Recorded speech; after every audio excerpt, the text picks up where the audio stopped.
Decades of scientific progress have been built on a specific model: the unrestricted sharing of data and researchers across borders. In this environment, knowledge flows freely as scientists build on each other's breakthroughs.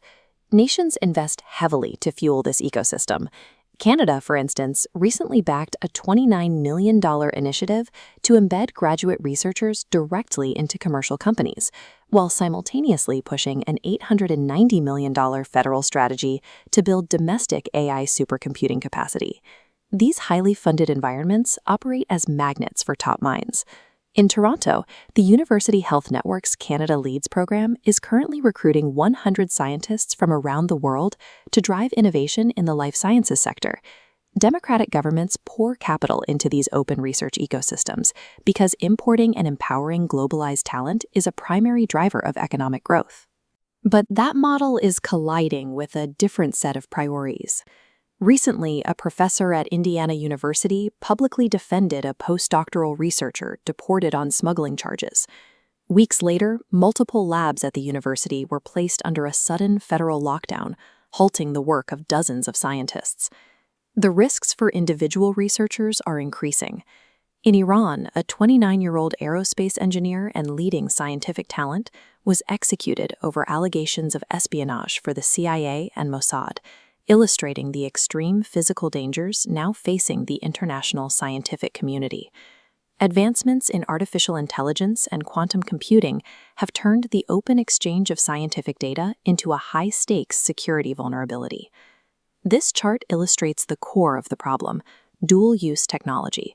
Basic civilian research, like a breakthrough in advanced metallurgy, often has direct military applications.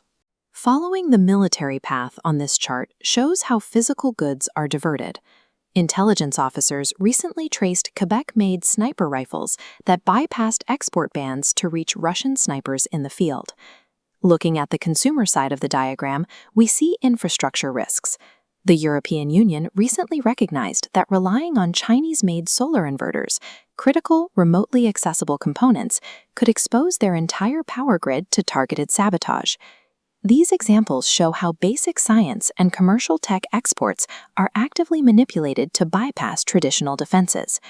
The human talent creating these technologies is now the subject of intense competition. Over 2,500 scientists recently warned the U.S. Congress that leadership vacuums and budget cuts at the National Science Foundation risk surrendering a technological edge to global rivals. While Western democracies navigate funding struggles, China operates under a doctrine of military-civil fusion. This strategy integrates academic research, civilian industry, and the defense sector, accelerating the development of military tools. Maintaining control over this talent pool has led to aggressive tactics. Recent court filings in Canada revealed that Chinese anti-corruption initiatives have been used to surveil and intimidate residents, pressuring them to return to China. International researchers and graduate students are now targets in a global effort to control and secure intellectual property. Academic institutions require continuous, massive funding. When traditional sources fall short, universities may enter into partnerships that carry significant ethical and security risks. Cambridge University's business school recently faced internal criticism after pursuing a potential agreement to provide innovation support to the Saudi Defense Ministry. We can see the impact when public funding is removed entirely. Universities in Argentina are currently facing systemic collapse under fiscal austerity measures that have sharply reduced budgets and researcher salaries. These cuts triggered massive nationwide protests, drawing an estimated 1.5 million participants across Argentina to demand the protection of free public higher education.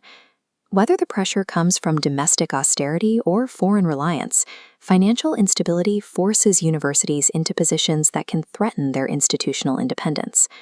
This friction is forcing a shift in how democracies manage their intellectual borders, a move toward what officials are calling technological sovereignty. Nations are pivoting to defense. The Five Eyes Alliance, comprising the US, UK, Canada, Australia, and New Zealand, recently fast-tracked Project Arcadia to build a shared, integrated digital defense system. The risks of falling behind are high. A recent audit found that the Netherlands, despite investing in quantum tech, is lagging in preparations for Q-Day, the point when future quantum computers become capable of breaking current encryption. This creates a paradox identified in a recent RAND report. As this scale shows, if democracies lock down their borders too aggressively to achieve security, they risk suffocating the domestic innovation and global talent flow they are trying to protect. Managing this tension is now the central problem of research security.